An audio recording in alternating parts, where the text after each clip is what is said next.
मरने से ठीक पहले उस औरत को पता चला कि जब उसकी जान खतरे में थी, तब उसे खून डोनेट करने वाला मैं ही था। उसे प्रोटेक्ट करने के लिए शेन फैमिली का सारा गुनाह अपने सिर लेने वाला भी मैं ही था। अपना दिल निकाल कर उससे प्यार करने और उसे सेफ रखने वाला मर्द, वो भी मैं ही था। और जिसे वो अपने दिल में वाइट मूनलाइट समझती थी, उसने अपने ही बेस्ट फ्रेंड्स के साथ मिलकर उसके परिवार को बर्बाद कर दिया था। उसी रात वो औरत रीबॉर्न हो गई, ठीक 3 साल पीछे, जब उसकी ज़बरदस्ती शादी हुई थी। और इस वक्त बाई निंगबिंग बस उसी से माफ़ी मांगना चाहती थी जिसे उसने 6 साल तक गलत समझा। इसी बीच आसमान में जोर से बिजली कड़कने लगी और मूसलाधार बारिश शुरू हो गई। मैं बारिश में घुटनों के बल सजा के तौर पर बैठा था, सिर्फ इसलिए क्योंकि मैंने उसके वाइट मूनलाइट द्वारा दिया गया गिफ्ट फेंक दिया था। उसने मुझे पूरे दिन बाहर घुटनों पर बैठने की सजा दी। पिछले 3 सालों से वो हमेशा मेरे साथ ठंडे बर्ताव करती आई थी। अगर मैं बचपन से बाई निंगबिंग से प्यार नहीं करता तो मैं ये सज़ा कभी नहीं मानता, पर अब मैं इसे नहीं मानना चाहता। आज की इस बारिश और इस सज़ा ने मुझे पूरी तरह से होश में ला दिया है। बाई निंगबिंग ने उस अकेली और उदास शक्ल को देखा और दौड़कर आकर मुझे कसकर गले लगा लिया। फांग युआन। मेरी बाहों में उसका शरीर लगातार कांप रहा था। बाई निंगबिंग ने दर्द भरे दिल से अपना कोट उतारा और मुझे लपेट दिया। तुम बारिश में बाहर क्यों खड़े हो? अंदर क्यों नहीं जाते? मैंने यकीन न करते हुए सामने खड़ी इस औरत को देखा। मैं पहले सपनों में भी यही चाहता था कि बाई निंगबिंग मेरी इतनी फिक्र करे, पर आखिरकार वो बस एक सपना ही था। मैं ठंडी हंसी हंसा। मैं पहले कभी इतना क्लियर नहीं था। मैंने धीरे से लेकिन पूरी मजबूती के साथ बाई निंगबिंग को अपने से दूर धकेल दिया।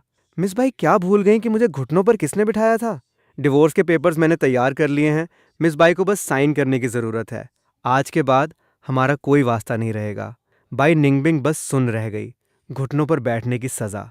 उसे अचानक पूरी बात याद आ गई।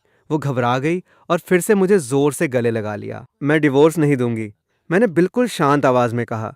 मिस बाई, मुझे अब अपनी ज़िंदगी जीनी है। चलो एक दूसरे को जाने दें। बाई निंगबिंग ने मेरा हाथ कसकर पकड़ा और अपने गाल पर लगा लिया। उसकी आवाज़ में मिन्नत थी। क्या तुम मत जाओ? क्या तुम मुझे फिर से अपनी ज़िंदगी में शामिल कर लोगे? प्लीज़। मुझे पछतावा हो रहा है फांग युआन। मुझसे गलती हुई। उसके चेहरे पर दर्द और बेचैनी साफ दिख रही थी, जैसे वो अपनी सबसे कीमती चीज़ खोने वाली हो। मैंने पछतावे वाली उस औरत को देखा। कंफ्यूज और समझ न आने वाली हालत में मेरी आवाज़ खुद ब खुद नरम पड़ने लगी। वो अभी मैनेजर को आर्डर देने ही वाली थी कि किसी को अंदर ले जाया जाए। तभी अचानक गुशियान आ गया। आंगन में एक दूसरे को कसकर गले लगाए दोनों लोगों को देखकर उसका चेहरा थोड़ा बदल गया और वो ज़बरदस्ती की मुस्कान के साथ तेज़ी से पास आया। भैया, निंगबिंग सिस्टर, आप दोनों आखिरकार मान गए। मैंने तो कहा था निंगबिंग सिस्टर समझदार हैं। वो मेरी वजह से अपने भैया से ठंडा बर्ताव नहीं करेंगी। मेरा जो मूड अभी थोड़ा नरम हुआ था, वो फिर से ठंडा पड़ गया। मैंने हल्की सी हंसी के साथ बाई निंगबिंग को देखा। मेरी आंखें एकदम बर्फीली थीं।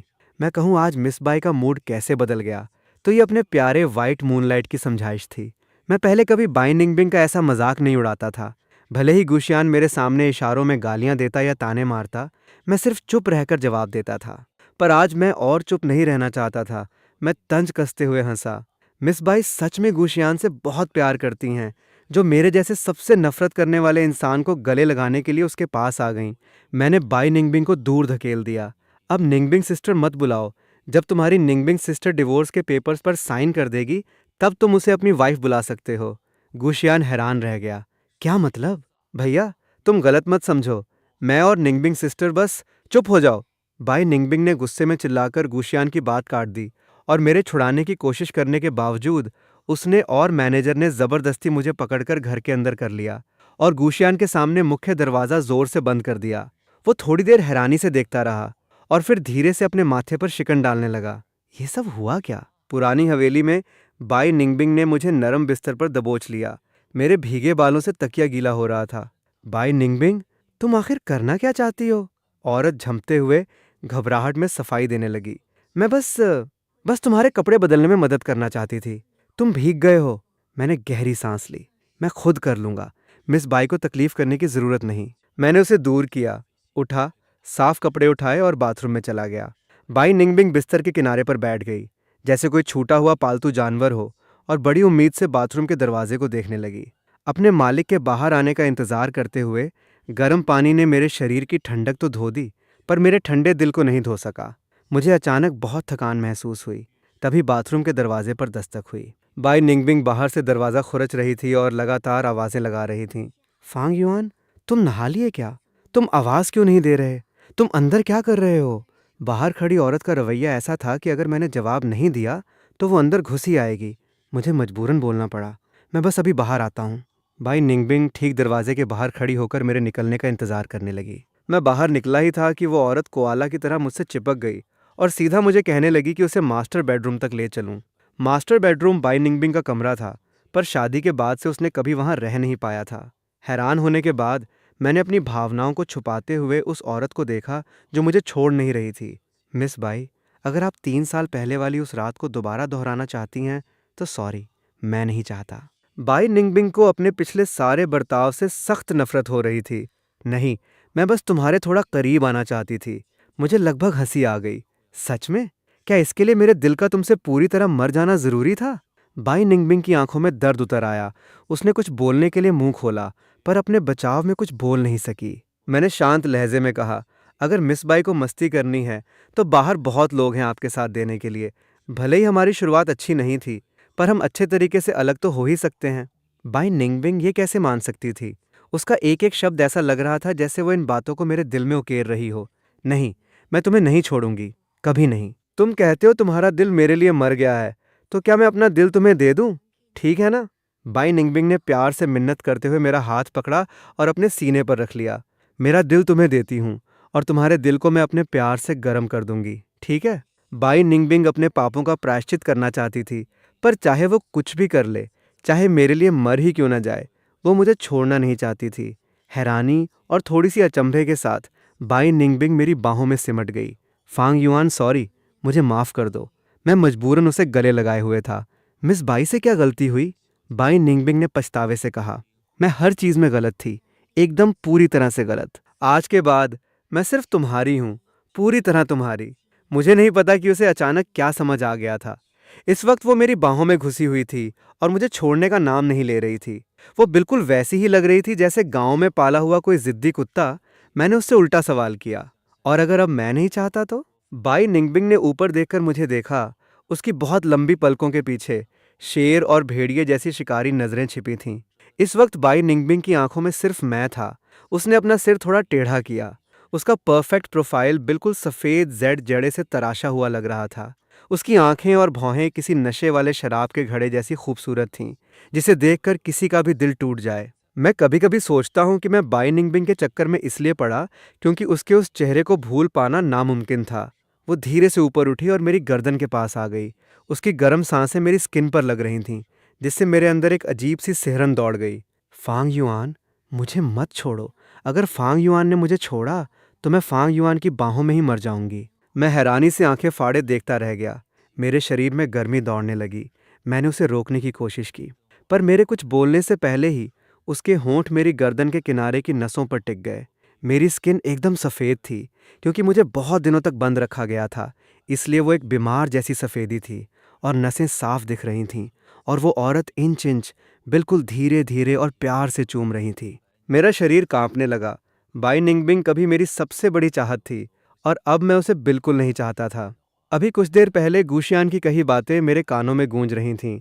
मैं नहीं चाहता था कि बाई निंगबिंग बिना किसी वजह के ऐसे अपना रवैया बदल लें। सच कहूँ तो मुझे कभी आज़ादी नहीं चाहिए थी। मुझे बाई निंगबिंग का साथ और उसका दिल चाहिए था। अगर मुझे आज़ादी चाहिए होती तो अपनी काबिलियत और ताकत के दम पर मुझे जेल भी नहीं रोक सकती थी। फिर ये पुरानी हवेली क्या चीज़ है? बाई निंगबिंग ने मुझे अपने सीने से लगाते हुए कहा, डरो मत फांग युआन। मैंने गूशियान की वजह से अपना रवैया नहीं बदला है। मैंने ये इसलिए किया क्योंकि... उसके मुंह तक आते आते बात अचानक रुक गई। मैंने अपनी गर्दन पीछे की और उस औरत ने मुझे फिर से खींच लिया। अगले ही पल मैंने उसे जोर से दूर धकेला, पर तभी अचानक मेरे दिमाग में बाई निंगबिंग की आवाज़ गूंजी, क्योंकि मुझे पता चल गया है कि मैं कितनी बड़ी गलती कर रही थी और मैं कितनी बेवकूफ़ थी। मैं हैरान रह गया। क्या? बाई निंगबिंग को लगा मैं उससे पूछ रहा हूँ कि किस वजह से। क्योंकि मुझे अभी पता चला कि मैं फांग युआन के बिना नहीं रह सकती। मरकर भी मुझे वो चाहिए। मैं कुछ बोलने ही वाला था कि फिर से मेरे दिमाग में उसकी आवाज़ आई, जिंदा रही तो तुमसे चिपकी रहूंगी, और मर गई तो मैं अपनी राख भी तुम्हारी राख के साथ ही मिलाऊंगी। मैं पूरी तरह से सन्न रह गया और फिर मुझे अचानक समझ आया। मुझे बस माइंड रीडिंग की पावर मिल गई थी। मैं बाई निंगबिंग के दिल की बातें सुन सकता था। मुझे ये बात बहुत अजीब और मज़ेदार लगी। मैं बाई निंगबिंग को दूर करना ही भूल गया और उसने मौके का फायदा उठाकर मुझे कसकर गले लगा लिया। फांग युआन। बाई निंगबिंग ने देखा कि मेरा ध्यान कहीं और है, तो उसने प्यार से मेरे गाल पर किस कर दिया। फांग युआन के होंठों पर किस करने का मन कर रहा है, पर फांग युआन शायद मना कर देगा ना। मैं जोर जोर से खांसने लगा और छटपटाकर उससे दूर हट गया। बाई निंगबिंग घबराहट और बेचैनी से मुझे देखने लगी। मुझे लगा आज जो कुछ भी हुआ वो बहुत ही अजीब था। मुझे शांत दिमाग से सोचने की जरूरत थी। क्या मिस बाई आज सिर्फ ये सब बातें कहने ही आई थीं? मैंने उन्हें जाने का इशारा किया। बाई निंगबिंग उठ खड़ी हुई। मैं तुम्हें घर ले जाने आई हूँ, मैंने माथे पर शिकन डालते हुए जवाब दिया। जिंग युआन, क्या हम जिंग युआन चलें? मैं तुम्हें लेने आई हूँ, मुझे आने में बहुत देर हो गई। सॉरी। बाई निंगबिंग ने धीमी आवाज में माफी मांगी। मैं चुपचाप उसे देखता रहा। आज हो क्या रहा है? एक के बाद एक अजीबोगरीब चीजें हो रही हैं। क्या बाई निंगबिंग के अंदर कोई भूत आ गया है, या मैं पागल हो गया हूँ? क्या मिस बाई को अपनी ये बातें मजाकिया नहीं लगती? 2.5 साल हो गए, सिर्फ देर नहीं हुई है। मैं जितना ज्यादा शांत और बेपरवाह होता, बाई निंगबिंग उतनी ही ज्यादा घबराती और डरती। क्या मैं अब उससे प्यार नहीं करता? इस एक सोच ने ही बाई निंगबिंग के अंदर बेचैनी पैदा कर दी और उसके दिमाग में अनगिनत पागलपन वाले ख्याल आने लगे। उसे मुझे रोक कर रखना है, चाहे इसके लिए उसे कुछ भी करना पड़े। उसका पागलपन, उसकी जिद, उसका प्यार और नफरत, चाहे मैं चाहूं या न चाहूं, वो मुझे सब कुछ देगी, क्योंकि वो जानती है कि ये चीजें वो किसी और को नहीं देगी। पिछले जन्म में गुशियान को भी ये कभी नहीं मिला था। सच जानने के बाद बाई निंगबिंग ने गुशियान के ऊपर से अपना व्हाइट मूनलाइट वाला चश्मा उतार फेंका और उसे अचानक एहसास हुआ कि वो उससे प्यार नहीं करती। उसके परिवार के सख्त नियम थे।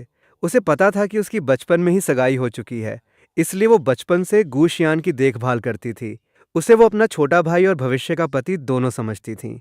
उन दोनों के बीच का रिश्ता एक शांत तालाब जैसा था, बिल्कुल साधारण। उसका जुनून, उसकी जिंदा दिली, उसके सारे गहरे इमोशंस, ये सब सिर्फ मेरी वजह से थे। मैं ही उसकी जिंदगी था। क्या अब बहुत देर हो चुकी है? क्या मुझे माफी मिल सकती है? बाई निंगबिंग ने अपनी नजरें झुका लीं। मुझे थोड़ा सिर दर्द हो रहा था, क्योंकि मैं बारिश में भीग गया था और पुरानी हवेली में मेरी हालत अच्छी नहीं थी। मेरा शरीर पहले से काफी कमजोर हो गया था। मुझे पक्का बुखार और सर्दी होने वाली थी। और सबसे बड़ी बात, मैं बाई निंगबिंग को इस रूप में पहली बार देख रहा था। वो गुशियान के सामने वाली बाई निंगबिंग से बिल्कुल अलग थी। मैं पहले गुशियान से बहुत जलता था, क्योंकि उसे बाई निंगबिंग का प्यार मिलता था, पर अब की बाई निंगबिंग मुझे ज्यादा पसंद आ रही थी। मेरा सिर दर्द बढ़ता जा रहा था और मुझे चक्कर आने लगे। बाई निंगबिंग ने मेरी हालत खराब देखी और तुरंत मुझे अपनी बाहों में भर लिया। तुम बारिश में भीगे हो, तुम्हें बुखार हो सकता है, पहले आराम कर लो, ठीक है? उसे डर था कि मैं मना कर दूंगा, इसलिए उसने गिड़गिड़ाते हुए एक और लाइन जोड़ दी। प्लीज, मेरी रिक्वेस्ट है। मैं उसकी बाहों में सिर रखकर लेट गया। मेरी पलकें भारी हो रही थीं। मेरा शरीर थोड़ा अलग था। मुझे दर्द कम महसूस होता था, पर जब मैं बीमार पड़ता था तो तकलीफ कई गुना बढ़ जाती थी। इसलिए मैं कभी बीमार नहीं पड़ता था। पर आज बाई निंगबिंग ने मेरे इमोशंस को बहुत हिला दिया था। वो इतनी डर गई कि उसका दिल लगभग रुक ही गया था। उसने जल्दी से मुझे कंबल ओढ़ाया और कसकर गले लगा लिया। मैं पूरा दिन बेहोश सोता रहा। अगले दिन देर रात को मेरी आंख खुली। मैं किसी की बाहों में था। बाई निंगबिंग की गर्म सांसें मेरे सिर पर लग रही थीं। एक पल के लिए मुझे लगा मैं सपना देख रहा हूँ, पर यह सपना बहुत असली था। मुझे सांस लेने में थोड़ी दिक्कत हो रही थी। मैंने धीरे से बाई निंगबिंग का हाथ हटाया, बिस्तर से उतरकर बालकनी में आ गया। मैं रेलिंग के सहारे खड़ा हो गया, बिल्कुल किसी पत्थर की मूर्ति की तरह शांत। बाई निंगबिंग ने अपनी बाहें कसकर बंद कीं, पर वो खाली थीं। वो तुरंत हड़बड़ाकर उठ गई। फांग युआन? मर्द का पतला और कमजोर सा साया उसकी आंखों के सामने था। ऐसा लग रहा था जैसे वो चांदनी में कहीं दूर उड़कर चला जाएगा। बाई निंगबिंग ने अपना दुपट्टा उठाया और मेरे पास आकर पीछे से मुझे गले लगा लिया। उसकी आवाज नींद में भारी और धीमी थी। उसने अपना चेहरा मेरी गर्दन में छुपा लिया। बेबी? मैं अपनी सोच से बाहर आया और हल्के से हंस दिया। क्या मिस बाई ने किसी और को नहीं बुला लिया? पीछे से देखने में क्या मैं इतना गुशियान जैसे लगता हूँ? मैं और गुशियान सौतेले भाई थे। हमारी शक्लें बिल्कुल एक जैसी नहीं थीं, पर बाई निंगबिंग पहले हमारे पीछे से देखकर धोखा खा चुकी थी। उसने मुझे और कसकर पकड़ लिया। नहीं, मैंने गलत नहीं बुलाया। फांग युआन का नाम सिर्फ तुम्हारे लिए है। मुझे इस बात पर कोई शक नहीं था, क्योंकि बाई निंगबिंग कभी झूठ नहीं बोलती। बाई परिवार की परवरिश ही ऐसी थी। बाई निंगबिंग सिर्फ मेरे सामने ही अपनी सारी मर्यादाएं तोड़ती थीं। बाई निंगबिंग ने प्यार से कहा, चलो वापस चलकर लेट जाओ, तुम्हें हल्का बुखार है, तुम्हें अच्छे से आराम करना चाहिए। मैंने उसे थपथपाया और इशारा किया कि वो मुझे छोड़ दे, मैं आराम कर लूंगा। पर क्या मिस बाई आज यहीं रात बिताने वाली हैं? 2.5 साल पहले जब मिस बाई ने गोली खाई थी, तब आपने कसम खाई थी कि आप मेरे साथ कभी एक बिस्तर पर नहीं सोएंगी। मिस बाई, क्या आप खुद अपने ही गाल पर थप्पड़ मारने वाली हैं? इस पुरानी बात का जिक्र होते ही बाई निंगबिंग को बहुत पछतावा हुआ। उसका दिल दर्द से भर गया। वो बात तब की थी जब मेरे साथ रात बिताने के बाद अगली ही सुबह उसने गर्भ निरोधक गोली खा ली थी। पिछले जन्म में वो मेरे साथ अपने हर रिश्ते को मिटाना चाहती थी, और आज वो मेरे साथ मिलकर एक पूरी फुटबॉल टीम पैदा करना चाहती है। बाई निंगबिंग ने मेरा हाथ पकड़ा और अपने गाल पर रख लिया। नहीं, मैं अपने गाल पर थप्पड़ मारवाऊंगी, बहुत जोर से। बस तुम खुश रहो। मैंने उसे देखा और उल्टे हाथ से एक थप्पड़ जड़ दिया। मैं बाई निंगबिंग से प्यार भी करता था और नफरत भी। ये थप्पड़ उसे पड़ना ही चाहिए था। बाई निंगबिंग ने बड़े प्यार से अपना दूसरा गाल भी आगे कर दिया। एक और मारो। अगर हाथ में दर्द हो रहा है तो किसी और चीज से मार लेना। मुझे हंसी आ गई। वो मेरी हंसती हुई आंखों को देखती रही और खुद को रोक न सकी और धीरे से मेरे करीब आने लगी। उसका चेहरा मेरी आंखों के सामने बड़ा होने लगा। उसकी हल्की और गर्म सांसें मुझे घेरने लगीं। जैसे ही वो करीब आकर मुझे चूमने वाली थी, मैंने उसे दूर धकेल दिया। बाई निंगबिंग की आंखों में एक चमक आई। वो पीछे की तरफ 2 कदम हटी और सीधा दूसरी मंजिल से नीचे गिर गई। मैं सन्न रह गया। बाई निंगबिंग नीचे लॉन पर गिरकर बेहोश हो चुकी थी। देर रात एम्बुलेंस सायरन बजाती हुई आई और उसे ले गई। मैं इमरजेंसी वार्ड के बाहर गलियारे में खड़ा था। लियू वेई और बाई निंगबिंग के पर्सनल बॉडीगार्ड बाई हाउतियान के बाहर आने का इंतजार कर रहा था। मैंने नजर उठाकर पूछा, मिस बाई कैसी हैं? लियू वेई के चेहरे पर एक पल के लिए अजीब से भाव आए, पर उसने तुरंत खुद को संभाल लिया। डॉक्टर ने कहा है कि अभी और टेस्ट करने होंगे। मिस बाई को अभी भी बुखार है। मैंने हाउतियान को बोल दिया है कि वो आपको घर छोड़ आए। मिस बाई का ख्याल मैं रख लूंगी। मैंने अंदर झांका। बाई निंगबिंग के लोग मेरी बेइज्जती तो नहीं कर रहे थे, पर वो मुझसे सतर्क जरूर थे। अभी बाई निंगबिंग को चोट लगी थी, और वो भी मेरी वजह से, क्योंकि मैंने ही उसे धक्का दिया था। इसलिए कायदे से वो मुझे अंदर नहीं जाने दे रहे थे। मैं पुरानी हवेली वापस आ गया, पर मुझे आराम करने का बिल्कुल मन नहीं था। मैंने अपना फ़ोन निकाला और किसी को कॉल किया। मैं हूँ। मास्टर, आप बूढ़े हो गए हो क्या, जो अचानक मुझे कॉल कर रहे हो? उधर से एक खुशमिजाज आवाज़ आई। मैं थोड़ा चिढ़ गया। अगली बार से बूढ़े वाला शब्द मत यूज़ करना। उधर से फिर आवाज़ आई। ठीक है मास्टर। हाँ, तुम बीमार हो क्या? मेरे मुट्ठी गुस्से से टाइट हो गई। मैंने धीमी आवाज़ में कहा, मैं नहीं, बाई निंगबिंग। वो दूसरी मंजिल से गिर गई है और अभी तुम्हारे ही हॉस्पिटल में है। तुम ज़रा चेक करके बताओ वो कैसी है।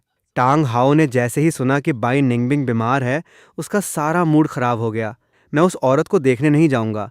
उसमें ऐसा क्या है जो मास्टर तुम उसे इतना प्यार करते हो? गिरकर मर भी जाती तो भी कोई नुकसान नहीं था। मैंने गहरी सांस ली। वो हमेशा से ही ठीक नहीं थी और मैं उससे प्यार करता हूँ। तुम बस जाकर देख लो। टांग हाओ ने नाखुशी से कहा और अपने ऑफिस से बाहर निकल गया। टांग हाओ साउथ सिटी मेडिकल यूनिवर्सिटी के कंग्युआन हॉस्पिटल का एक बहुत बड़ा सर्जरी एक्सपर्ट था। इंटरनेशनल लेवल पर भी उसकी बहुत इज्जत थी, खासकर सर्जरी में। टांग हाओ ऑफिस से निकलकर इमरजेंसी में गया। अभी कोई दूसरी मंजिल से गिरकर आया था। उसे कहाँ ले जाया गया?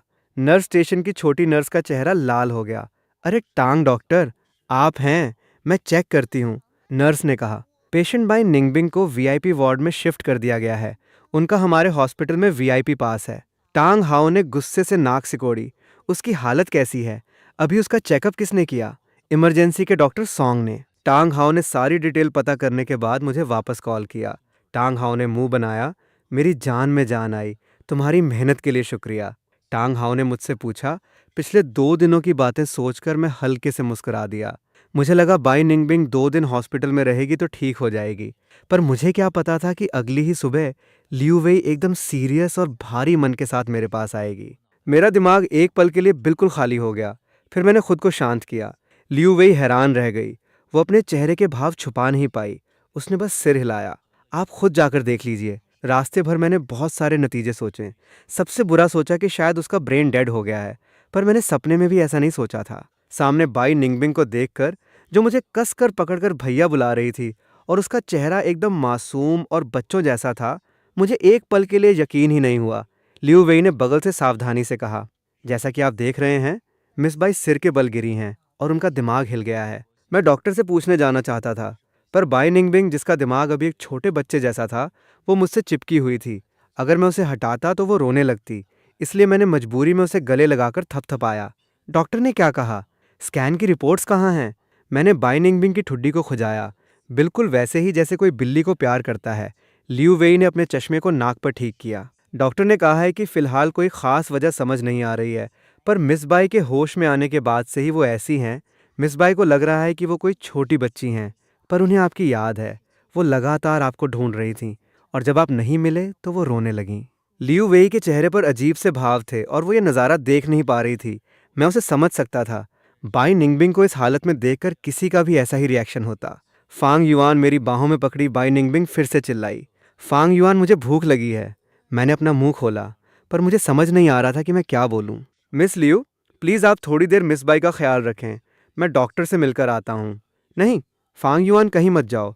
बाई निंगबिंग ने मुझे कसकर पकड़ लिया और मुझे छोड़ा नहीं। उसने अपना सिर मेरे सीने पर टिका दिया और मेरे दिल की धड़कन सुनने लगी।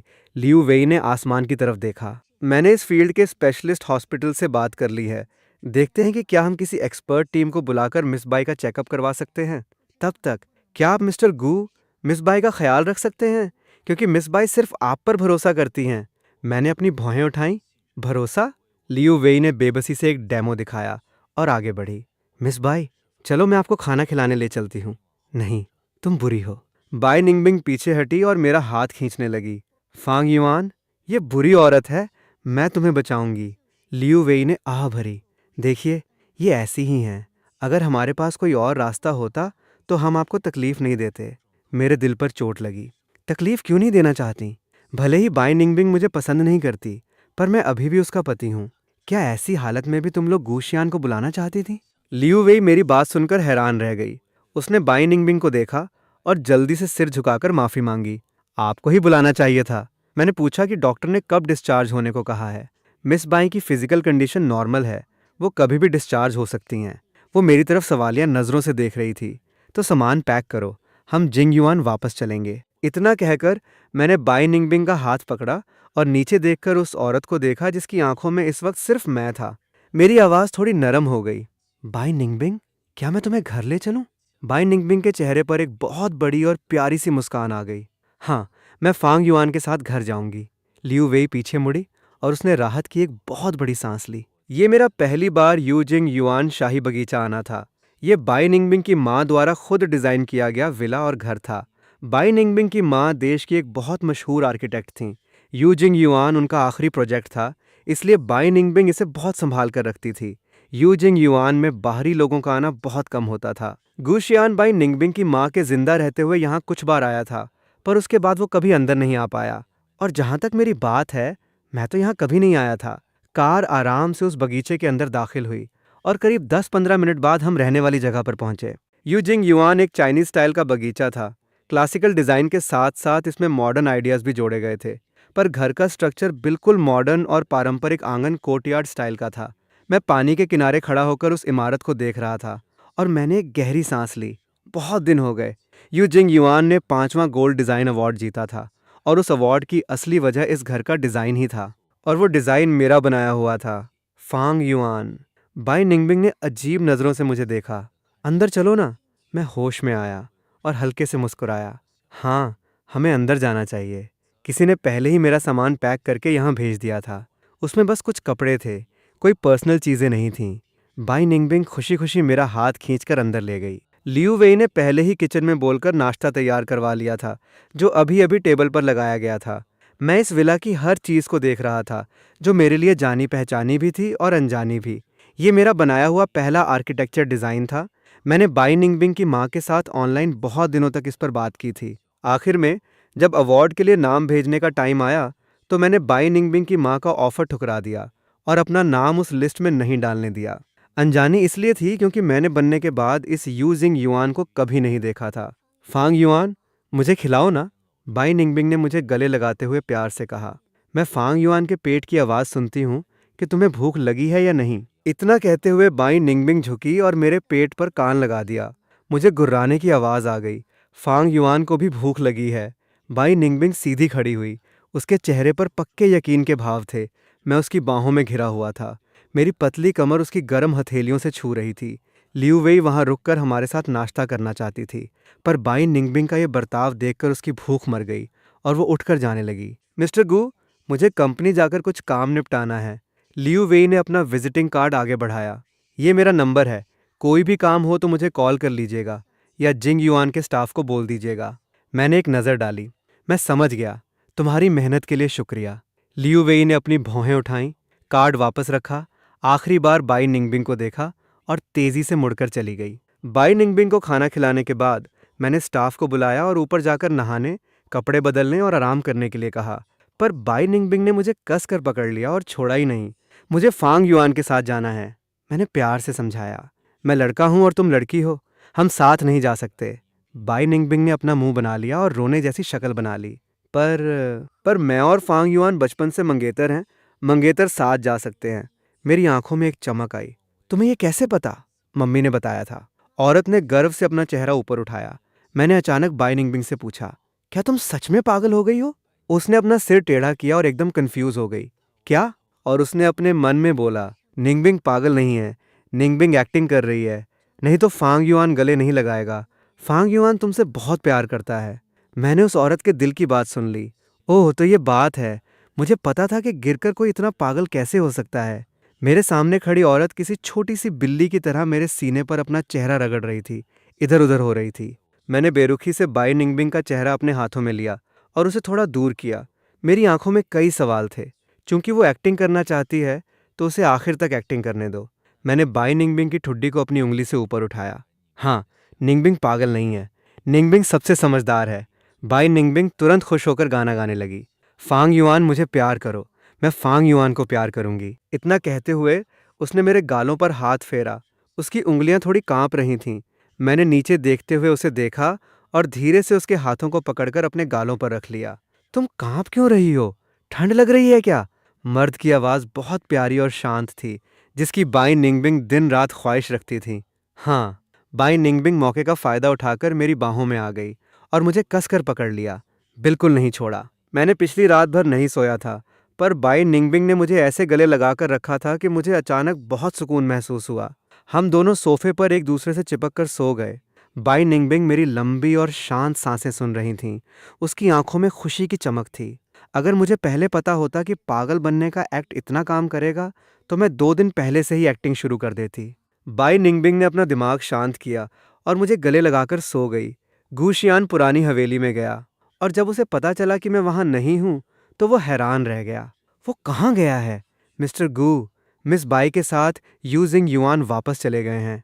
नौकर ने उसे देखा और कहा, कल ही चले गए। गुशियान को यकीन नहीं हुआ और वो चिल्लाते हुए बोला, ये कैसे हो सकता है? निंगबिंग सिस्टर उसे यू जिंग युआन कैसे ले जा सकती हैं? मिस्टर गू का यू जिंग युआन में रहना बिल्कुल नॉर्मल बात है। वो और मिस बाई शादीशुदा पति पत्नी है, तो वो वहां क्यों नहीं जा सकते? नौकर ने उल्टा सवाल किया। पुरानी हवेली में पिछले 2.5 सालों से मैंने हमेशा अपना प्रोफाइल लो रखा और कभी इन नौकरों को परेशान नहीं किया। इसलिए ये नौकर मुझे काफ़ी पसंद करते थे, भले ही मुझे हमेशा इग्नोर किया गया हो। गुशियान ने उस नौकर को घूर कर देखा और तुरंत मुड़कर यू जिंग युआन जाने के लिए गाड़ी में बैठ गया। यू जिंग युआन बाई निंगबिंग के लिए क्या मायने रखता है, ये वो अच्छे से जानता था। गुशियान बचपन में सिर्फ कुछ बार ही यू जिंग युआन आया था। बाई निंगबिंग की माँ की डेथ के बाद वो कभी अंदर नहीं आ पाया था। और अब जब उसे पता चला कि मैं यू जिंग युआन में रह रहा हूँ, तो वो ये सोचकर पागल हो रहा था कि वहाँ मेरा राज कैसे चल सकता है। यू जिंग युआन के अंदर बाई निंगबिंग मुझे परेशान कर रही थी कि हम दोनों साथ में स्विमिंग करें और पानी में खेलें। औरत ने आउटडोर पूल की तरफ इशारा किया। उसने खुद से ही अपना स्विमसूट पहन लिया था। उसकी फिटनेस, एब्स और खूबसूरत गर्दन देखकर किसी का भी खून खौल उठे, पर वो ज्यादा ओवर नहीं लग रही थी। बाई निंगबिंग ने जानबूझकर अपने स्विमसूट को थोड़ा नीचे खींच लिया और मेरे सामने इठलाते हुए घूमने लगी। मैंने हल्की सी मुस्कान के साथ उसे देखा। नहीं खेलना। बाई निंगबिंग फिर से मेरे पास आई और मुझे खींचकर पूल के किनारे ले जाने लगी। चलो ना खेलते हैं, प्लीज। मुझे जबरदस्ती पानी में खींच लिया गया। तुम्हारे कपड़े किसने बदले? मैं तो बस नीचे लिविंग रूम में टांग हाउस से फोन पर बात कर रहा था और पलक झपकते ही तुमने शॉर्ट्स पहन लिए। बाई निंगबिंग ने एक मासूम सा चेहरा बनाया और हाथ से बगल में खड़े इंसान की तरफ इशारा किया। बाई हाउतियान एकदम चुप था। जब से बाई निंगबिंग ने पागल होने का नाटक शुरू किया था, उसकी जिंदगी नर्क हो गई थी। ये तो आपने खुद ही बदले हैं। मैंने काले पड़े और झल्लाए हुए बाई हाउतियान को देखा और मेरी हंसी और तेज हो गई। ओह, तो हाउतियान ने तुम्हारे कपड़े बदले। ठीक है, फिर थोड़ी देर खेल लेते हैं। बाई निंगबिंग ने जानबूझकर हाथ से पानी उछाला और मेरे ऊपर डाल दिया। पानी की बूंदें मेरे गाल पर गिरीं। मैंने उसे थोड़ा डांटते हुए देखा। बाई निंगबिंग मुझे एकटक देखती रह गई, जैसे वो मेरे प्यार में पागल हो गई हो। मुझे ये देखकर हंसी भी आई और दिल में थोड़ा दर्द भी हुआ। 2.5 साल पहले बाई निंगबिंग ने मुझे कभी प्यार से नहीं देखा था। इस बार चाहे वजह कुछ भी हो, मैं सच जानना चाहता था। फांग युआन बहुत हैंडसम लग रहा है, बिल्कुल किसी हीरो की तरह। बाई निंगबिंग मेरे करीब आकर मुझे गले लगा लिया और प्यार से मेरी तरफ देखने लगी। उसकी आंखों में तारे चमक रहे थे। मैंने अपने दिल की बात कह दी। निंगबिंग भी बहुत खूबसूरत है। मुझे निंगबिंग का चेहरा सबसे ज़्यादा पसंद है। बचपन में अगर बाई निंगबिंग का चेहरा इतना खूबसूरत नहीं होता तो मैंने उसे नहीं बचाया होता। क्या उसे सिर्फ मेरा चेहरा पसंद है? क्या मेरा शरीर पसंद नहीं? मैंने फिर से उसके दिल की बात सुनी और उसी टाइम मैंने देखा कि उसने खांसने का नाटक किया और अपनी स्विमिंग और सेक्सी बॉडी फ्लॉन्ट करने लगी। मुझे देखो बेबी, मुझे देखो। मैंने झल्लाहट में अपना भीगा हुआ शर्ट उतारा और साइड में फेंक दिया। मैंने अंदर सिर्फ एक सिंपल शॉर्ट्स पहने हुए थे और मैंने बाई निंगबिंग की तरफ हाथ बढ़ाया। बाई निंगबिंग मेरे पास आई और मुझे गले लगा लिया। वो मुझे चूमने ही वाली थी। तभी बाई हाउतियान वहां आ गया। मिस्टर गुशियान मेन गेट पर है। गुशियान का नाम सुनते ही बाई निंगबिंग ने अनजाने में मुझे और कसकर पकड़ लिया और मुझे अपनी बाहों में छुपाने लगी। उसे अंदर आने दो। तुम बाई निंगबिंग को ऊपर ले जाओ और उस पर नज़र रखो। उसे नीचे मत आने देना।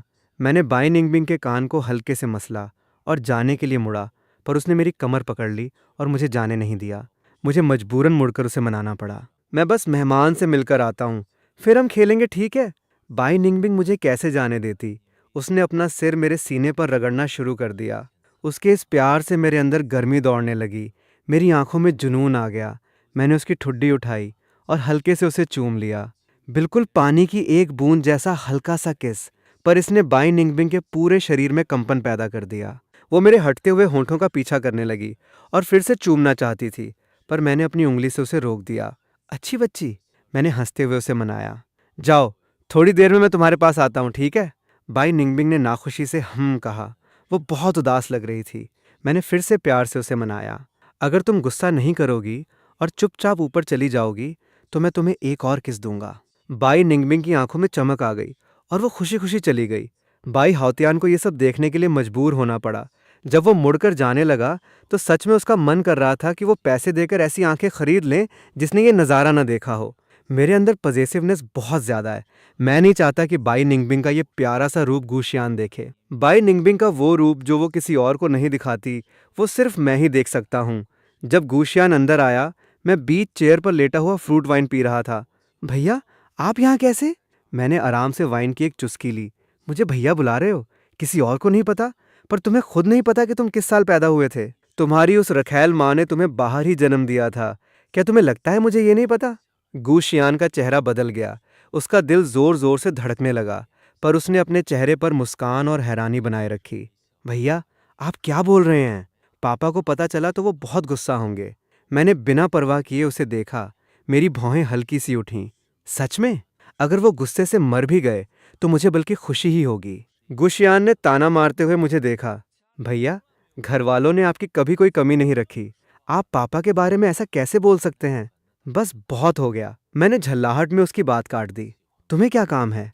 मुझे गुशियान से नफरत है, क्योंकि गुशियान और उसकी रखैल माँ ने मिलकर मेरी माँ की मौत का कारण बने, और साथ ही बाई निंगबिंग गुशियान को पसंद करती थी। मैं अच्छे से जानता था कि गुशियान किस मिट्टी का बना है, इसलिए पहले जब भी गुशियान ने मुझे कुछ गिफ्ट भेजे, मैंने वो सब कचरे में फेंक दिए थे। गुशियान ने छोटे भाई वाला प्यार जताने की कोशिश की। मैं तो पुरानी हवेली में आपसे मिलने गया था। जब पता चला कि आप यहाँ आ गए हैं तो मुझे थोड़ी हैरानी हुई। हाँ, निंगबिंग सिस्टर कहाँ हैं? आप दोनों पिछली बार थोड़े अजीब लग रहे थे। अब सब ठीक है ना? गुशियान और मैं पूल के किनारे आमने सामने थे। ऊपर बालकनी में बाई निंगबिंग शांति से खड़ी हमें देख रही थी। बाई हाउतियान ने उसके पीछे से सावधानी से पूछा, मिस बाई, क्या आप सच में ये नाटक ऐसे ही करती रहेंगी? बाई निंगबिंग का ध्यान उस पर नहीं था। बाई हाउतियान ने 2 बार पूछा, तब जाकर उसका ध्यान भटका। ऐसा करने में क्या हुआ? बाई हाउतियान ने पूछा।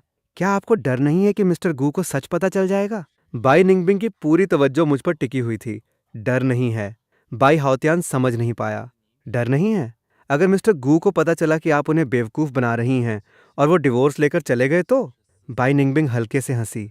उसकी नज़रें किसी ऐसे जाल की तरह थीं जो चारों तरफ फैलकर मुझे कसकर बांध। लेफ्टिनेंट नहीं, मैं उसे कहीं नहीं जाने दूंगी, चाहे मुझे इसके लिए कितने भी गंदे रास्ते क्यों न अपनाने पड़ें। भले ही वो मुझसे कितनी भी नफरत क्यों ना करने लगे, मैं उसे अपना साथ नहीं छोड़ने दूंगी। औरत की आंखों में एक अंधेरा छा गया, बिल्कुल रोशनी नहीं बची थी। बाई हाउतियान का दिल दहल गया। मिस बाई, आप कोई गलत कदम मत उठाइएगा। जबरदस्ती प्यार में कभी मिठास नहीं होती। आप आखिर में मिस्टर गू को भी हर्ट कर दोगी और खुद को भी। जबरदस्ती प्यार में मिठास नहीं होती, फिर भी वो मेरा ही होना चाहिए। बाई निंगबिंग ने धीमी आवाज में कहा। तो मिस्टर गू भी आप जैसे इंसान के चक्कर में पड़कर बहुत बदकिस्मत हैं। बाई हौतियान ने सीधी बात कही। बाई निंगबिंग ने मुड़कर उसे देखा। उसके चेहरे पर कोई भाव नहीं थे। बाई हौतियान की सांस अटक गई और उसने सिर झुकाकर माफी मांगी। सॉरी, आप बिल्कुल सही कह रही हैं। बाई निंगबिंग ने अपना शर्ट उठाया और उसे पहनते हुए एक एक बटन धीरे धीरे लगाने लगी। मेरे अंदर का ये प्यार और नफरत सिर्फ उसके लिए है, मैं इसे किसी और को नहीं दे सकती। फांग युआन को सिर्फ मैं चाहिए, तुम नहीं समझोगे। बाई हाउतियान ने गहरी सांस ली। हाँ हाँ, मैं सिंगल हूँ, मुझे क्या पता। ठीक है, अब मैं कभी आपको सलाह नहीं दूंगा। बाई निंगबिंग ने कपड़े पहन लिए और नीचे जाने के लिए तैयार हो गई। पता है ना क्या बोलना है? बाई हाउतियान की हालत खराब थी। उसे कंपनी संभालनी नहीं आती थी। अगर आती तो वो लियू वेई को ये झेलने के लिए भेज देता। नीचे गूशियान इशारों में ताने मार रहा था। भैया, आप पहली बार यू जिंग युआन आए हैं ना? क्या मैं आपको यहाँ घुमाऊं? निंगबिंग सिस्टर आ गई। मुझे लगा आप घर पर नहीं हैं। भैया, आपने भी नहीं बताया और मुझे ऐसे ही खड़ा रखा। गुशियान ने बात बदली और शिकायत भरे लहजे में कहा। मैंने मुंह बनाया और सिर घुमाकर दूसरी तरफ देखा। बाई निंगबिंग के कपड़े देखकर मेरा मूड थोड़ा ठीक हुआ। बाई निंगबिंग मेरा चेहरा देखते ही समझ गई कि मैं गुस्से में हूँ। वो आकर मेरे बगल में बैठ गई, प्यार से मेरे सिर को सहलाया और मेरे बगल में बैठ गई। उसने शुरू से अंत तक गुशियान की तरफ एक नज़र भी नहीं देखा। गुशियान के चेहरे की झूठी हंसी गायब हो गई। उसकी आंखों में हैरानी और शक था। निंगबिंग सिस्टर, आपको क्या हुआ? आप बहुत थकी हुई लग रही हैं। क्या मेरे भैया ने कुछ किया? आह, निंगबिंग सिस्टर, मेरे भैया का स्वभाव ही ऐसा है। भले ही वो कभी कभी आपको गुस्सा दिलाते हो, पर आखिर आप दोनों की शादी हो चुकी है। अगर निंगबिंग सिस्टर मेरे साथ जितना प्यार से पेश आती हैं, उसका आधा भी भैया के साथ करें, तो भैया बिल्कुल सुधर जाएंगे। गूशियान की आवाज़ बहुत ही प्यारी और धीमी थी, पर उसकी एक एक बात निशाने पर लग रही थी। पहले उसने कहा कि मैं बाई निंगबिंग को हमेशा परेशान करता हूँ। फिर बोला कि हमारी शादी मेरे किसी झांसे और एक रात के रिश्ते की वजह से हुई थी। आखिर में उसने मेरे और बाई निंगबिंग के रिश्ते पर ताना मारा। वो अपनी शान दिखा रहा था और मेरे दिल पर वार कर रहा था। मैं ठंडी हंसी हंसा। सच में? तुम खुद को कुछ ज्यादा ही समझदार समझते हो। मेरे और बाई निंगबिंग के बीच चाहे जो भी हो, वो हमारा निजी मामला है, तुमसे मतलब नहीं। इतना कहकर मैंने बाई निंगबिंग की ठुड्डी उठाई और उसे चूमने लगा। गूशियान की सांस अटक गई। वो आंखें फाड़कर हम दोनों को गले मिलते हुए देख रहा था, पर सबसे ज्यादा हैरानी उसे इस बात की थी कि बाई निंगबिंग ने कोई रिएक्शन नहीं दिया। ये कैसे हो सकता है? बाई निंगबिंग तो हमेशा उससे नफरत करती थी। वो कभी पुरानी हवेली में रुकती भी नहीं थी, तो वो मुझे उसे चूमने कैसे दे सकती है? बाई निंगबिंग ने रिएक्ट क्यों नहीं किया? उसका रिएक्शन इतना स्ट्रांग था कि वो लगभग अपना पागलपन का नाटक तोड़ ही देने वाली थी। मैंने तो बस एक बार चूमने का सोचा था, पर मैंने बाई निंगबिंग को बहुत दिनों से नहीं चूमा था। मैं बाई निंगबिंग से प्यार करता था, उसकी रूह से भी और उसके शरीर से भी। मैंने कभी अपने प्यार को छुपाया नहीं था। अगर मैं बाई निंगबिंग की फीलिंग्स का ख्याल नहीं रखता, तो पिछले 2.5 सालों में मैं उसे कई बार नशे की दवा देकर उसके साथ सो सकता था। शायद ज्यादा टाइम साथ बिताने से वो मुझसे कभी अलग नहीं हो पाती। पर मेरे अहंकार ने मुझे हमेशा रोका। मैं ये टेस्ट करना चाहता था कि क्या मैं सच में बाई निंगबिंग का दिल जीत सकता हूँ। हमारे साथ होने के दौरान मैंने मन ही मन सोचा। मैंने खुद बाई निंगबिंग की गर्दन को कसकर पकड़ा और प्यार से उसे चूमने लगा। जिसे आप प्यार करते हैं उसे चूमना एक नशे जैसा होता है, और ऊपर से गूशियान हमें देख रहा था, इसलिए मैंने बाई निंगबिंग को और अच्छे से चूमा। बाई निंगबिंग किसी छोटी सी बिल्ली की तरह मेरे साथ चिपक गई। बेबी, बहुत स्वीट है। मेरा बहुत मन कर रहा है इसे चूमने का। मैंने उस औरत के होंठों से दूरी बनाई। बाई निंगबिंग फिर से मेरे करीब आने लगी। मैंने उसे रोका और उसे अपनी गर्दन पर बेतरतीब तरीके से चूमने दिया और गूशियान को घूरते हुए ठंडी आवाज में कहा, अभी तक नहीं भागे? गूशियान का चेहरा गुस्से से लाल हो गया। वो हकलाने लगा। तुम तुम तुम वुम क्या? तुम्हारी माँ एक रखैल थी? क्या तुम भी रखैल बनना चाहते हो? मेरी आवाज में तंज और ठंडक थी। मेरे घमंडी चेहरे पर एक अलग ही रौब था। तुम चाहो तो ट्राई करके देख लो। गूशियान गुस्से से इतना लाल हो गया कि उसकी आंखें फटने वाली थीं और उसकी आवाज पतली और तीखी हो गई। गूफांग युआन, तुम मुझसे ऐसे कैसे बात कर सकते हो? निंगबिंग सिस्टर, आप ही देखो ना इसे। बाई निंगबिंग ने मेरी गर्दन में अपना चेहरा छुपा रखा था और मेरे शरीर की महक में खोई हुई थी। उसे गूशियान की पड़ी ही नहीं थी। फांग युआन मुझे चूम रहा है। मैंने उस औरत की ठुड्डी उठाकर एक और किस किया। वो उसमें पूरी तरह खो गई। चलो कमरे में चलते हैं। बाई निंगबिंग की आंखें चमक उठीं और उसने तेजी से सिर हिलाया। गूशियान हैरानी से देखता रह गया जब मैंने बाई निंगबिंग को गोद में उठाया और वहां से ले गया। ये सब बहुत अजीब था। गुफांग युआन ने बाई निंगबिंग को कौन सा जादू पिला दिया है? बाई निंगबिंग का मुझे इग्नोर करने का कोई मतलब नहीं बनता। पक्का कुछ गड़बड़ है। गूशियान ने माथे पर शिकन डाली और वहां से निकलते हुए लियू वेई को कॉल लगाया। मिस लियू, मैं शियान बोल रहा हूँ। मैंने सुना है निंगबिंग सिस्टर बीमार हैं। क्या ये सच है? गुशियान ने टटोलते हुए पूछा। गुशियान को सारी औरतें सिर आंखों पर बिठाती थीं। उसे राजकुमार की तरह ट्रीट किया जाता था। ये सिर्फ उसके चेहरे और रुतबे की वजह से नहीं था, बल्कि वो थोड़ा चालाक भी था और औरतों का मन पढ़ना जानता था। लियूवे को लगा कि शायद गूशियान को बाई निंगबिंग के सीढ़ियों से गिरने और पागल होने का नाटक करने वाली बात पता चल गई है। वो कुछ पल हैरान रही, फिर बोली, मिस्टर गू, आप ऐसा क्यों पूछ रहे हैं? गूशियान ने घुमा फिराकर कहा, मैं यू जिंग युआन में हूँ। मैंने अपने भैया को उनकी देखभाल करते हुए देखा, इसलिए थोड़ी टेंशन हो रही है। अगर लियू वेई को पक्का यकीन नहीं होता कि ये बात सीक्रेट रखी गई है, तो उसे यकीन हो जाता कि गूशियान को बाई निंगबिंग के नाटक के बारे में पता है। लियू वेई ने तमीज से हंसते हुए कहा, मिस बाई बस पिछले कुछ दिनों से काम में बहुत बिजी थीं, इसलिए थकान की वजह से घर पर आराम कर रही हैं। और मिस्टर गू का उनका ख्याल रखना ये पति पत्नी का निजी मामला है। मैं एक असिस्टेंट हूँ, इसलिए मुझे ज्यादा नहीं पूछना चाहिए। गुशियान ने अपनी आंखें सिकोड़ी और हंस दिया। मैं बस निंगबिंग सिस्टर की फिक्र कर रहा था। चूंकि मेरे भैया वहां हैं, तो मैं घर जा रहा हूँ। अगर निंगबिंग सिस्टर को कुछ हुआ तो मिस लियू, आप मुझसे बात नहीं छुपाएंगी। आखिर हमारे परिवारों के पुराने रिश्ते हैं। भले ही निंगबिंग सिस्टर और मेरी शादी नहीं हो सकती, पर खैर, अब इन बातों का कोई फायदा नहीं। मैं आपको डिस्टर्ब नहीं करता। बाय। गुशियान ने फोन काटा। उसका चेहरा बर्फ जैसा ठंडा था और वो गाड़ी में बैठकर चला गया। अच्छी बात यह थी कि यूजिंग युआन में उसके भी कुछ जासूस थे। जब वो वापस गु मेंशन पहुंचा तो शिया सीकी उसकी माँ अपना मेकअप करवा रही थी। वो 40 साल से ऊपर की थी, पर उसने खुद को इतना मेंटेन किया हुआ था कि वो गूशियान से बस थोड़ी ही बड़ी लगती थी। अगर वो तैयार होकर बाहर जाती तो लोग उसे कोई जवान लड़की ही समझते। किसी को यकीन नहीं होता कि उसका 25 साल का बेटा है। शिया सीकी ने प्यार से पूछा, तुम्हें इतना गुस्सा क्यों आ रहा है? गुफांग युआन यू जिंग युआन में शिफ्ट हो गया है और बाई निंगबिंग ने भी मुझे इग्नोर करना शुरू कर दिया है। मुझे समझ नहीं आ रहा क्या हो रहा है। गुशियान उसके बगल में बैठकर सोचने लगा। शिया सीकी हैरान रह गई। ऐसा हुआ? पर वो तो गुफांग युआन से सख्त नफरत करती थी ना? गुशियान ने माथे पर शिकन डाली। हाँ, इसलिए मुझे समझ नहीं आ रहा कि प्रॉब्लम कहाँ है। बस कुछ दिन पहले ही तो उसे घुटनों पर सजा मिली थी। मैं मजे लेने गया था और बस उसी दिन से उन दोनों के बीच सब कुछ बदल गया। शिया सीकी को इससे कोई फर्क नहीं पड़ा। तुम्हें बस कैपिटल सिटी की कुछ बड़ी लड़कियों से अच्छे रिश्ते बनाने हैं। बाई निंगबिंग की बात करें तो वो साउथ सिटी में भले ही राज करती हो, पर कैपिटल सिटी के बड़े लोगों के सामने उसकी कोई औकात नहीं है। ये देखो, ये कलर अच्छा लग रहा है ना? गुशियान ने अपने दिमाग की झल्लाहट को दबाया और नेल पेंट को देखा। अच्छा लग रहा है। पापा कहाँ हैं? शिया सीकी ने अपने नाखूनों को देखा। वो गोल्फ खेलने गए हैं। मुझे वहां जाना पसंद नहीं, इसलिए मैं नहीं गई। तभी गुयेनियन उसके पापा हंसते हुए अंदर आए। क्या पसंद नहीं है? पति देव, शिया सीकी ने बहुत ही प्यारी और नखरे वाली आवाज में कहा, आप इतनी जल्दी वापस आ गए। गुयेनियन के सामने शिया सीकी बिल्कुल एक नाजुक सी औरत बन जाती थी। उसका बेटा इतना बड़ा हो चुका था, फिर भी वो ऐसे ही नखरे करती थीं। गुयेनियन बहुत ही शरीफ और समझदार लगते थे और वो उसकी इन अदाओं पर फिदा थे। वो उससे बहुत प्यार करते थे। साउथ सिटी में दोनों को एक परफेक्ट कपल माना जाता था, पर किसी को क्या पता था कि शिया सीकी असल में एक रखैल थी जिसने अपनी ही बेस्ट फ्रेंड के पति को फंसाया था।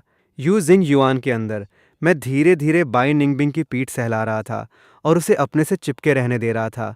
मेरी आंखों में ठंडक थी। बाई निंगबिंग ने मेरे मूड को भांप लिया। वो घबरा गई और उसकी आवाज़ और भी नरम हो गई। आह, फांग युआन। मैं होश में आया और उसकी तरफ देखकर मुस्कुराया। कुछ नहीं। विशियान का बर्ताव बिल्कुल उसकी रखैल माँ जैसा था, मासूम और बेचारा बनकर मर्दों को अपनी उंगलियों पर नचाना। अगर शिया सीकी नहीं होती तो मेरी माँ प्रेगनेंसी में इतना सदमा न सहती और उनकी नॉर्मल डिलीवरी न हो पाती। मुझे जन्म देने के कुछ ही देर बाद वो गुजर गईं और उनके छोड़े हुए अनगिनत प्रॉपर्टी और पैसे उस ढोंगी गुयेनियान ने शिया सीकी के नाम कर दिए। वो सब मेरी माँ का था। बड़े होने के बाद से मैं लगातार कोशिश कर रहा था कि अपनी माँ की प्रॉपर्टी वापस ले सकूं, पर मैंने गहरी सांस ली, बाई निंगबिंग को गले लगाकर अपनी आंखें बंद कर लीं। पर मेरी माँ मरते दम तक गु येनियान से प्यार करती थीं, इसलिए उस धोखेबाज ने उन्हें पट्टी पढ़ाकर एक लीगल विल बनवा ली और अपनी सारी प्रॉपर्टी उसके नाम कर दी। जो पुराने नौकर मेरी माँ की देखभाल करते थे, अब उनमें से कोई नहीं बचा। ये सारी बातें मुझे खुद छानबीन करके पता करनी पड़ी। जब से मैंने 14 साल की उम्र में खुद से कॉलेज की पढ़ाई पूरी की, मैंने अपनी ताकतें बढ़ानी शुरू की। मेरा एकमात्र मकसद अपनी माँ का हक वापस लेना था, पर प्रोग्रेस बहुत धीमी थी और ऊपर से बाई निंगबिंग मेरी जिंदगी में आ गई। पिछले 2.5 सालों में मैंने इसके लिए कुछ नहीं किया। मैं और मेरी माँ तांग वानवान दोनों एक जैसे थे। अगर प्यार किया तो आखिरी सांस तक। गु येनियान मेरी माँ की जिंदगी का सबसे बड़ा श्राप था और बाई निंगबिंग मेरा श्राप है। अच्छी बात यह है कि मुझे अब होश आ गया है, या ये कहूँ कि मैं अपने पुराने तरीकों से हार मान चुका था और अब मैं बाई निंगबिंग को पाने का कोई नया तरीका अपनाना चाहता था। मैंने आंखें खोलीं और उस औरत की आंखों में छिपे अंधेरे को देखा। मैं बाई निंगबिंग के पति वाले टाइटल को हमेशा अपने पास रखूंगा और धीरे धीरे उसे पूरी तरह अपना बना लूंगा। शुरू से लेकर अब तक मेरे दिमाग में कभी ये ख्याल नहीं आया कि मैं सच में बाई निंगबिंग को डिवोर्स दूंगा। बाई निंगबिंग ने धीमी आवाज में मुझसे पूछा, क्या तुम उस इंसान की वजह से अपसेट हो? मैंने उसके कान को हल्के से मसला। हाँ, क्योंकि मुझे उससे बहुत नफरत है। पर तुम तो पहले उससे बहुत प्यार करते थे ना। मैंने कभी ऐसा नहीं किया, बाई निंगबिंग ने एकदम पक्के लहजे में जवाब दिया और अगले ही पल मुझे कसकर गले लगा लिया। मैं उसे कभी पसंद नहीं कर सकती, मैं सिर्फ फांग युआन से प्यार करती हूँ। मैं हल्के से हंस दिया। सच में? क्या उसे देखकर तुम्हें कुछ भी याद नहीं आता? कुछ नहीं, बिल्कुल कुछ नहीं। बाई निंगबिंग ने घबराहट में मेरी तरफ देखा। मुझे कुछ याद नहीं, मुझे सिर्फ फांग युआन याद है। इस कमबख्त गुशियान को अभी खत्म कर देती हूँ। जिसने भी फांग युआन का मूड खराब किया है उसे मरना होगा। मैंने बाई निंगबिंग के दिल की बातें सुनी और मेरे होंठों पर मुस्कान आ गई। अब मैं पक्के तौर पर कह सकता था कि बाई निंगबिंग के दिल में क्या है, भले ही मुझे न पता हो कि उसमें इतनी बड़ी बदलाव कैसे आ गई। पर मैं आगे चलकर धीरे धीरे सच जान लूंगा। छोटी निंगबिंग बहुत समझदार है। मैंने उसके कपड़े खींचे और उसे अपने करीब किया और किसी बिल्ली के बच्चे की तरह उसे प्यार से चूमा।